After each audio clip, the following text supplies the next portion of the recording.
Bismillahirrahmanirrahim. Assalamualaikum warahmatullahi taala wabarakatuh. Okey, dalam video kali ini kita akan sambung ulang kaji UPKK dalam subjek Ulum Syariah pada bahagian akidah. Okey, tanpa melengahkan masa, jom kita tengok soalan-soalannya. Okey, akidah ni adalah dalam subjek Ulum Syariah pada bahagian A. Okey, dia bahagikan 50 untuk subjek akidah, 50 markah, dan ibadah 50 markah. So dalam video ni kita nak tengok akidah dulu. Okey, soalan 1 hingga soalan 10, 10 markah, bulatkan jawapan yang betul.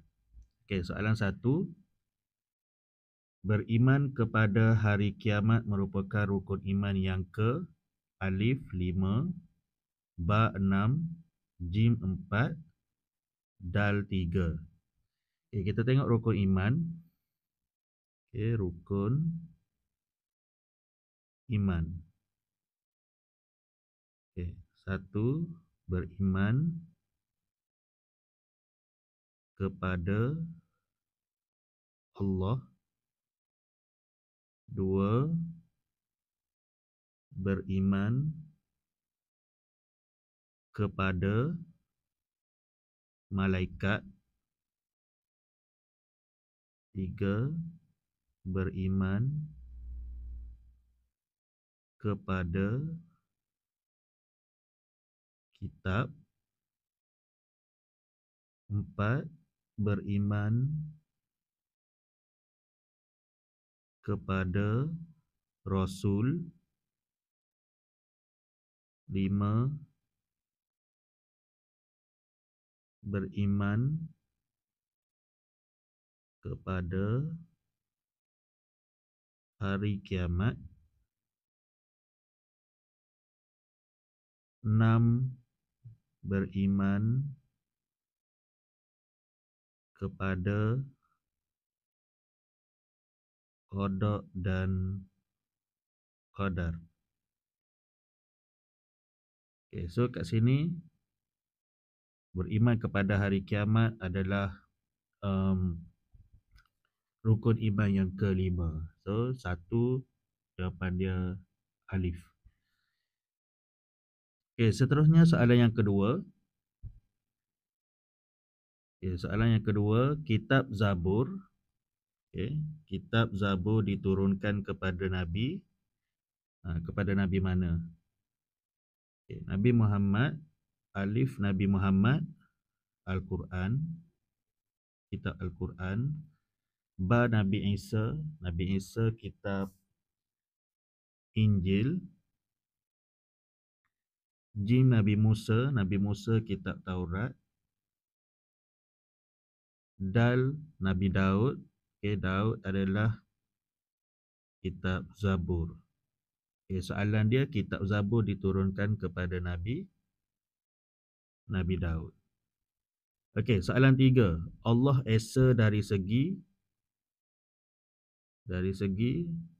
apa? Sifat dan perbuatan. Dari segi hati. Zat. Ba, Jim rupa. Dal bercakap. Allah Esa dari segi apa? Sifat dan perbuatan. Jawapannya adalah daripada segi zat. Okey. Okey, yang keempat. Soalan keempat. Kesan beriman kepada qada dan qadar ialah? Okey, kesan beriman kepada qada dan qadar. Alif, dimurkai Allah. Ba, mudah berputus asa.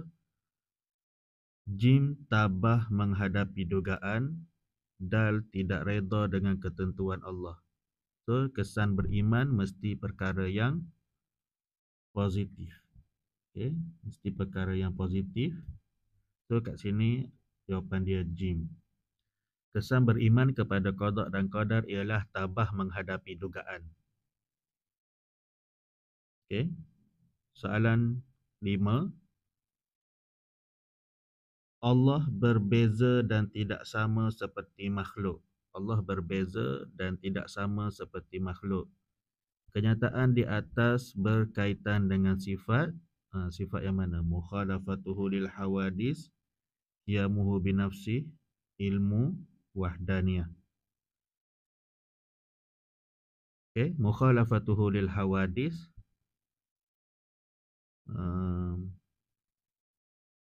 berlainan Allah dari segala yang baharu. Okay, qiyamuhu binafsih, berdiri dengan sendiri. Ilmu, mengetahui. Dan wahdaniyah, esa atau tunggal atau satu. Okay, so kat sini dia kata Allah berbeza dan tidak sama seperti makhluk. Mukhalafatuhu lil hawadis, jawapan dia. Sebab mukhalafatuhu lil hawadis ni dia boleh jadi berlainan Allah daripada segala yang baharu, ataupun berlainan Allah daripada makhluk, ataupun Allah tidak sama dengan makhluk. Bersalahan Allah dari segala yang baharu. Dia banyak dia punya terjemahan. So kat sini Allah berbeza dan tidak sama seperti makhluk juga adalah terjemahan kepada mukhalafatuhu lil hawadis. Okay? Soalan 5 ni jawapan dia alif. Okay, seterusnya soalan yang ke-6. Okay, soalan yang ke-6 dia bagi kita gambar. Okay, ada gambar ni.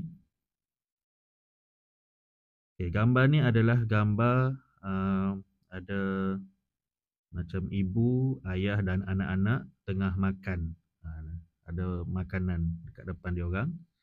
Lepas soalannya, apakah sifat Rasul yang berkaitan dengan gambar di atas? Apakah sifat Rasul dengan gambar di atas? Okey. Alif, sifat wajib bagi Rasul. Ba, sifat mustahil bagi Rasul. Jim, sifat harus bagi Rasul. Dal, dia ada dua jawapan yang sama, sifat harus bagi Rasul. Okay, so makan dan minum untuk gambar ni merupakan sifat harus bagi Rasul. Okay, dua jawapan boleh diterima, jim ataupun dal. Mungkin dalam peperiksaan sebenar tak adalah pilihan jawapan yang sama macam ni. Okay. Cuma kita nak ketengahkan bentuk soalan tu. Dia mungkin bergambar, mungkin dalam bentuk kenyataan, mungkin dia suruh pilih dan sebagainya. Okay, kemudian soalan nombor 7.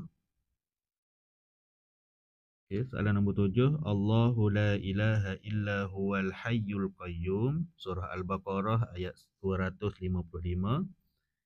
Dia kata dalil berikut merujuk kepada sifat apa? Okay, kalau kudrah, berkuasa, baqa, kekal, hayat, hidup, dal, iradah. Iradah ni berkehendak. Okay, berkehendak. Okay, dalam ayat ni dia ada perkataan al-hayyu. Okay. Al-hayyu ni bermaksud sifat hayat. So kita boleh bulatkan jawapan hayat. Dalil berikut merujuk kepada sifat hayat. Okay. Seterusnya soalan yang ke-8. Okay. Berikut ialah tanda kecil berlakunya hari kiamat. Lepas tu dia ada perkataan kecuali. Okay. Yang mana satu yang bukan tanda kecil hari kiamat, itulah jawapannya. Sebab dia ada perkataan kecuali itu. Okay. Bangunan pencakar langit. Okay. Alif, bangunan pencakar langit. Ini tanda kecil. Kemudian ba, ramai wanita daripada lelaki. Ini tanda kecil. Okay. Jim, muncul Dajjal. Muncul Dajjal tanda besar. Okey, tanda besar. Dal, banyak berlaku pembunuhan. Banyak berlaku pembunuhan, tanda kecil kiamat. Okey. So bila ada perkataan kecuali, yang dia kata tanda kecil berlakunya hari kiamat kecuali. Maksudnya yang tanda kecil bukan jawapan, jawapannya adalah tanda besar yang bukan tanda kecil. Okey, dalam soalan ni kita dapat belajar bahawa mungkin kalaulah dalam soalan subjektif, dia akan minta tuliskan 2 ataupun 3 tanda kecil kiamat, kita dah dapat dah kat sini. Tanda kecil kiamat. Ni kan? Tapi dalam soalan ni dia nak yang bukan tanda kecil sebab ada perkataan kecuali. Tapi melalui bincang soalan macam ni kita dah tahu tanda besar tanda kecil kiamat yang ni. Daripada perbincangan soalan ni kita dapat hafal sesuatu. Okey, soalan 9. Soalan 9, berikut merupakan fungsi Al-Quran kecuali, ada kecuali juga yang ni. Okey, apa fungsi Al-Quran? Kita cari dulu. Alif, membawa manusia ke neraka. Yang ni bukan dah ni. Okey. Kita tanda dulu. Kita baca dulu jawapan yang lain. Okey, panduan hidup. Okey, panduan hidup, betul. Fungsi Al-Quran. Lepas tu sumber rujukan. Okey, sumber rujukan. Okey, betul. Kemudian memansuhkan syariat terdahulu. Okey, betul juga.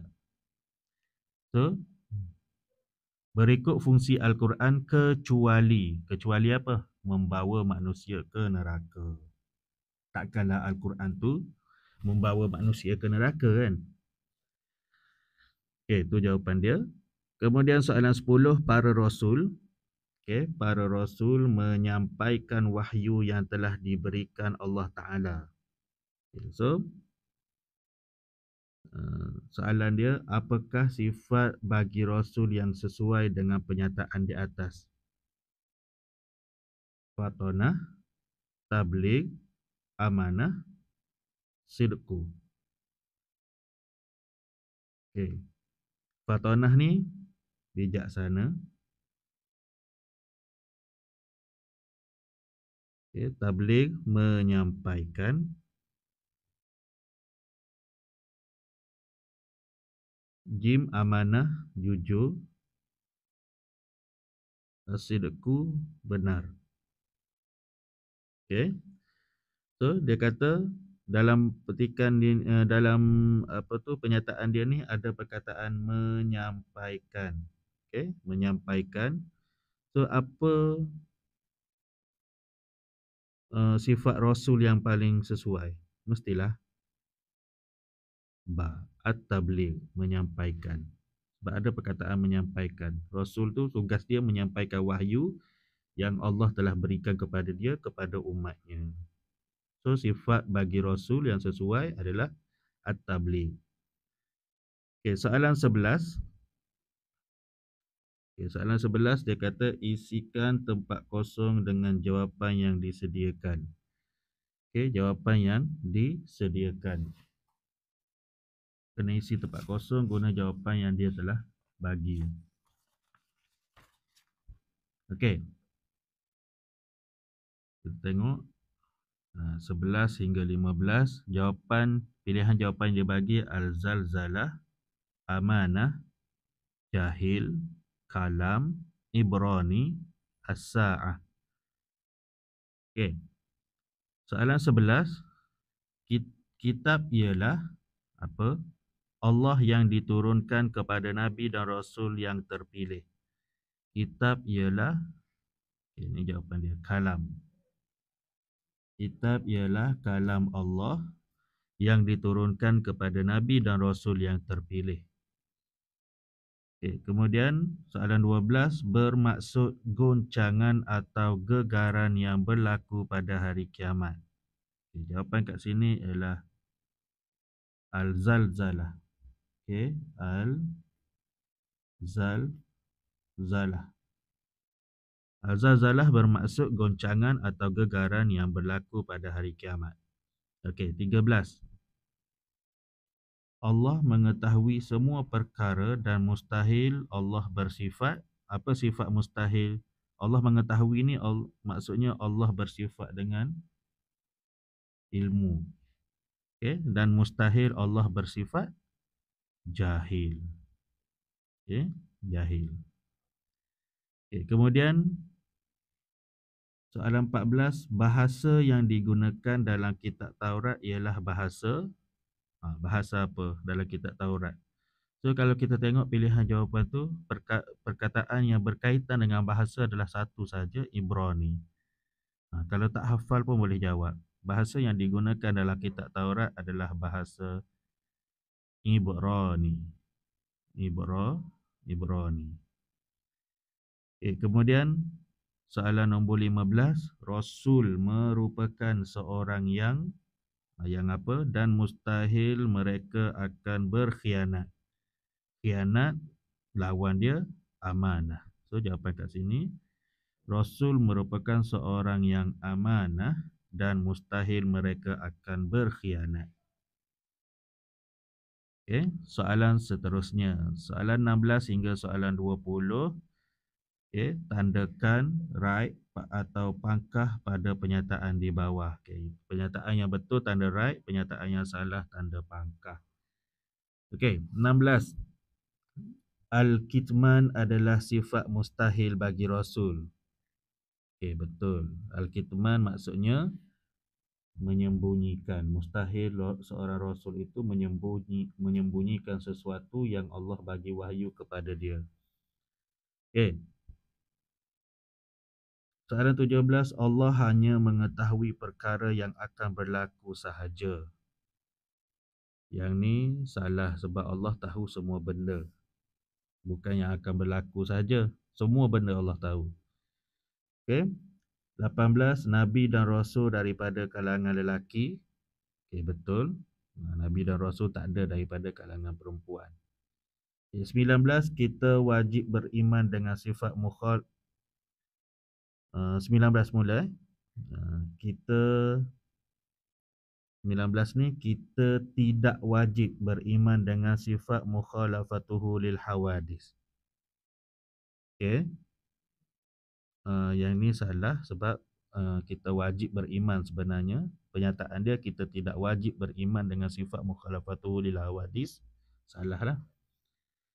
Okey, 20.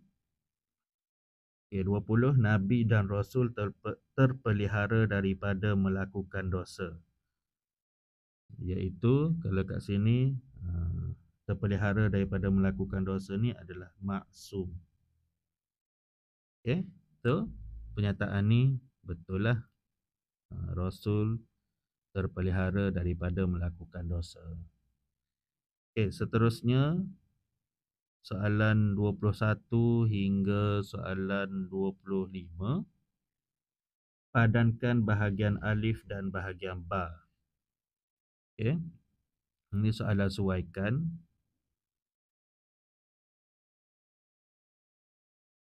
So kat sini kita tengok 21, ta'addud. Okey, ta'addud ni apa maksud dia? Ta'addud ni maksudnya berbilang-bilang. Okey, ta'addud maksudnya berbilang-bilang. Ni perkataan berlawanan bagi wahdaniyah, ta'addud. Okey, kemudian hayat. Hayat ni hidup. Okey, hayat hidup. Okey. 23, iradah. Iradah ni maksudnya berkehendak. Iradah berkehendak. Baqa'. Baqa' maksudnya kekal. Okey, kekal. Okey, kemudian 25, jahlun. Jahlun maksudnya jahil. Okey, jahil. Okey. Selesai soalan suaikan. Kita tengok soalan 26. 26 ni dia ada soalan 26 dia ada 5 soalan kecil. Okey, 26.1. Yaumul hisab bermaksud hari pembalasan atau perhitungan. Yang mana satu? Yaumul hisab adalah hari perhitungan. Okey, hari perhitungan, gariskan di bawah perkataan perhitungan. Okey, dua, turunnya Nabi Isa adalah tanda kecil atau besar hari kiamat. Turunnya Nabi Isa adalah tanda besar hari kiamat. Sebab Nabi Isa ni turun selepas Dajjal. Kalau Dajjal dah tanda besar, turunnya Nabi Isa mestilah tanda besar hari kiamat. Okey, 3. Semua makhluk dihidupkan semula dan dihimpunkan di padang. Padang apa? Pasir atau padang mahsyar? Jawapannya mestilah padang mahsyar. Okey. Seterusnya, ilmu Allah luas atau sempit tentang setiap perkara yang akan berlaku. Ilmu Allah tu luas. Okey. Ilmu Allah luas tentang setiap perkara yang akan berlaku. Okay, 5. Beriman kepada qada dan qadar merupakan salah satu daripada rukun iman yang ke-5 ataupun 6. Dalam kita hafal rukun iman, qada dan qadar tu last sekali. So, jawapannya adalah yang ke-6. Okay. Seterusnya, kita tengok soalan nombor 27. Tuliskan 5 kesan mempercayai sifat hayat Allah. Okey, so dalam soalan ni dia bagi dekat kita 8 pilihan jawapan, tapi dia nak 5 sahaja yang berkaitan dengan kesan mempercayai sifat hayat Allah. Okay, kita tengok. Okey. Okay, yang pertama mengagungkan Allah. Mengagungkan Allah ni kesan mempercayai ataupun tidak? Kesan kan? Kesan mempercayai sifat hayat, kita lebih mengagungkan Allah. So jawapan ni kita tulis.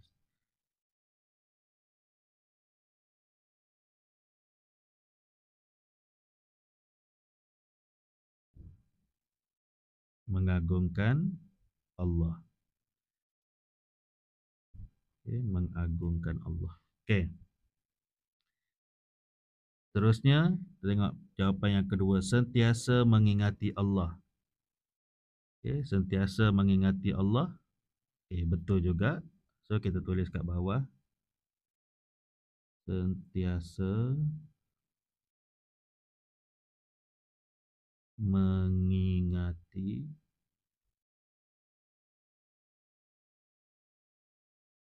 Allah.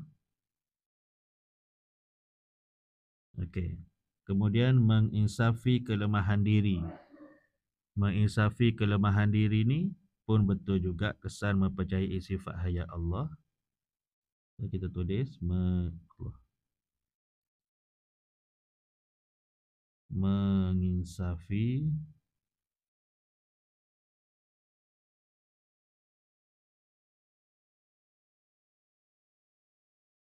kelemahan diri. Okey. Seterusnya, tidak membuat persiapan untuk mati. Yang ni bukan, salah. So, tinggalkan. Tak payah tulis. Okey, seterusnya bangga diri. Bangga diri pun bukan kesan mempercayai sifat hayat. Berputus asa. Okey, berputus asa bukan juga. Meningkatkan keimanan. Okey, meningkatkan keimanan. Okey, yang ni betul. Kita tulis meningkatkan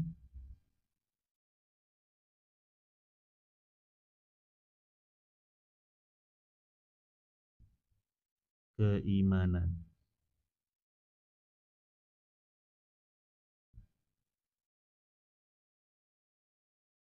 Okay, meningkatkan keimanan, betul. Kemudian meningkatkan ketakwaan kepada Allah juga, betul. Okay, yang ni kita tulis balik. Meningkatkan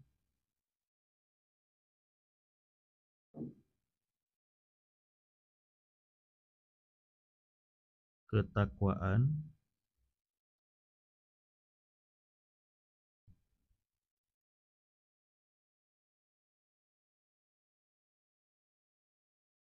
kepada Allah.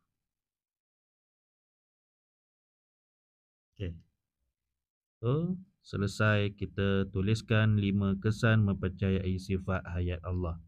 Mengagungkan Allah, sentiasa mengingati Allah, menginsafi kelemahan diri, meningkatkan keimanan dan meningkatkan ketakwaan kepada Allah. Okey, soalan seterusnya. Soalan 28. Okey, soalannya nyatakan pengertian hari kiamat. Okey, nyatakan pengertian hari kiamat. Dia suruh kita tulis pengertian hari kiamat. Apa maksud hari kiamat?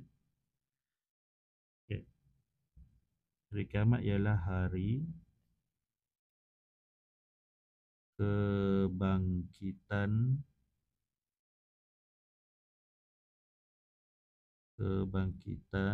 semula. Hari kebangkitan semula semua makhluk, semua makhluk selepas kehancuran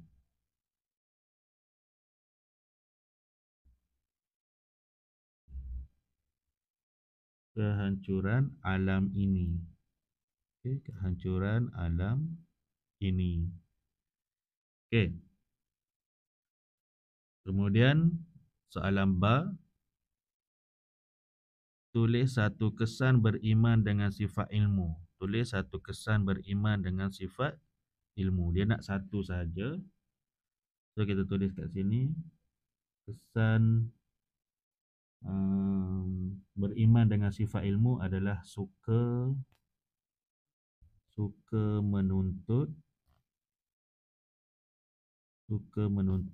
ilmu. Okey, nak tambah lagi ke? Boleh. Ataupun pilihan jawapan yang lain, meningkatkan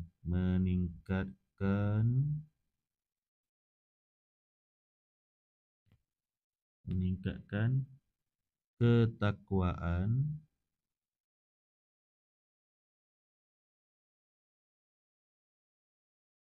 kepada Allah. Okey, ataupun boleh bersikap jujur pun boleh juga. Okay, mana-manalah dia minta satu saja. Okey. Seterusnya soalan 29. Okey, soalan 29 soalannya ialah nyatakan pengertian sifat harus bagi Rasul. Okey, apa pengertian sifat harus bagi Rasul? Okey, kat sini kita boleh tulis sifat harus bagi Rasul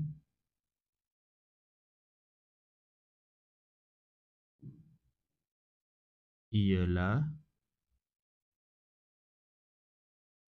segala sifat manusia biasa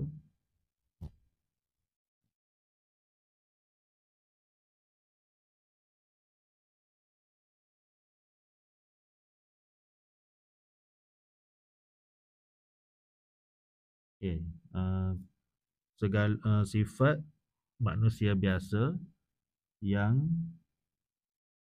tidak yang tidak mengurangkan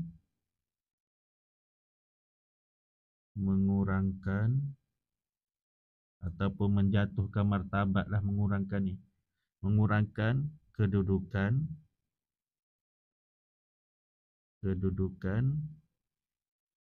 sebagai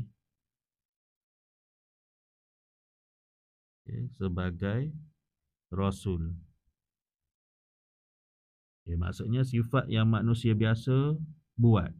Sebab rasul pun manusia biasa, so dia akan makan atau minum, tidur, jaga,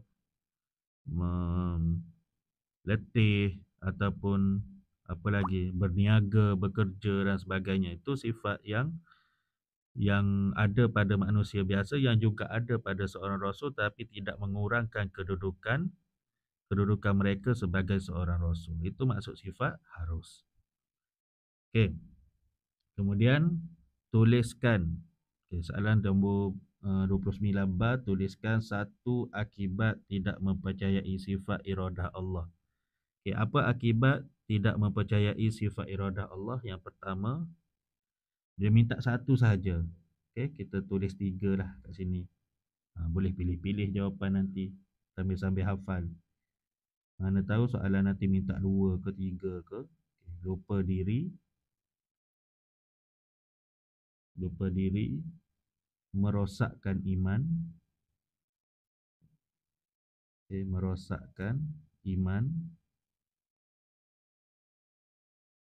ataupun sombong. Okey. Boleh? Seterusnya, kita tengok soalan seterusnya. Soalan nombor 30. Dia bagi pernyataan yang panjang kat sini. Fatimah adalah seorang pelajar yang dilahirkan cacat pendengaran dan lumpuh. Namun, dia berusaha bersungguh-sungguh dan berjaya dalam peperiksaan. Okey. Soalan dia, keluarkan contoh qada' mubram dan qada' mu'allaq daripada kenyataan di atas. Okey. Sebelum jawab, kita tengok dulu apa maksud qada' mubram. Qada' mubram bermaksud ketentuan Allah yang pasti berlaku,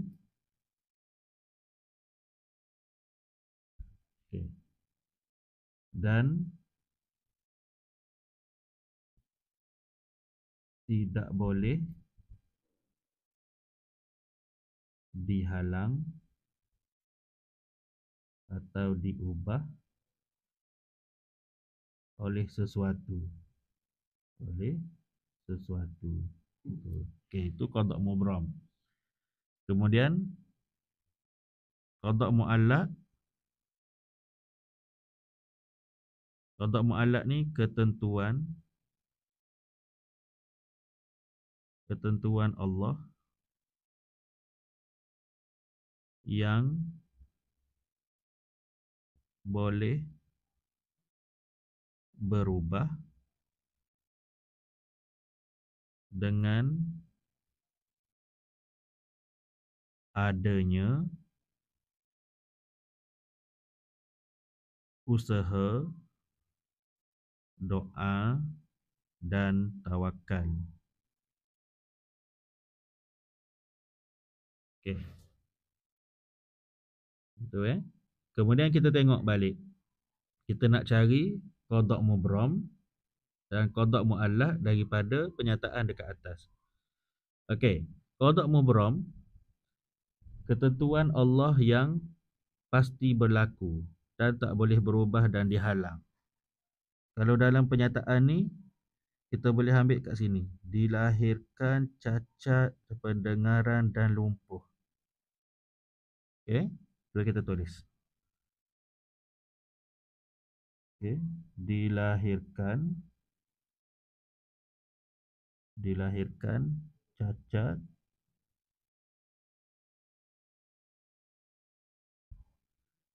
pendengaran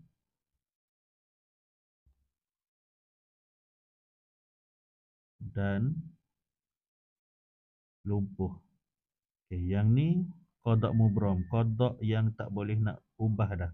Allah dah tentukan dia Fatimah ni dia lahir dalam keadaan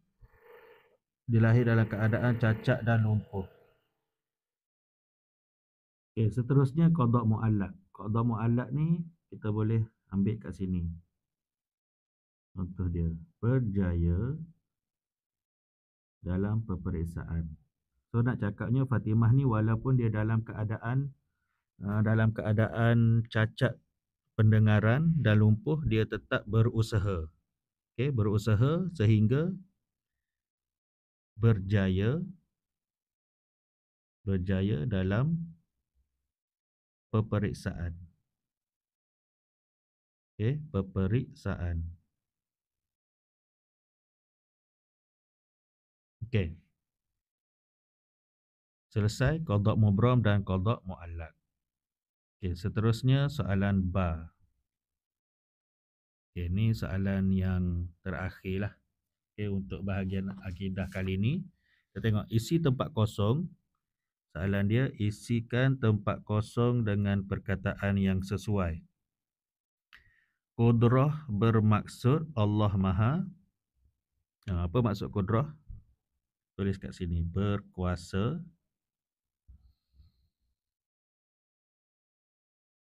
Okey, berkuasa terhadap semua perkara. Allah mampu menciptakan sesuatu tanpa daripada makhluk. Tanpa apa? Kat sini kita boleh tulis bantuan. Okey, bantuan ataupun pertolongan ataupun paksaan. Okey, ataupun paksaan.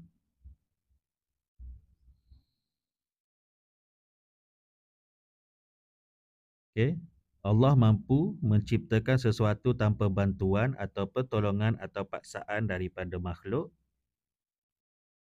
Kemudian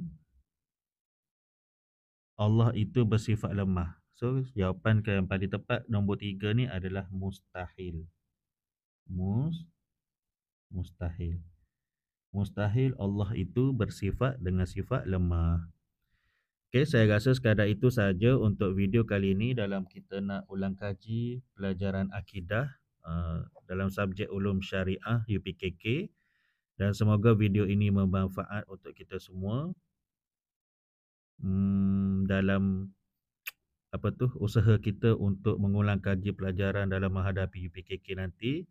Dan saya mohon maaf sekiranya ada terlanjur ada penerangan saya yang kurang memuaskan. Apa yang baik itu datangnya daripada Allah Subhanahu Wa Taala dan yang buruk itu adalah kelemahan diri saya sendiri. Kita jumpa lagi di video yang akan datang. Jangan lupa like, subscribe dan sharekan kepada kawan-kawan yang lain supaya kita sama-sama dapat manfaat. Wallahu alam. Assalamualaikum warahmatullahi wabarakatuh.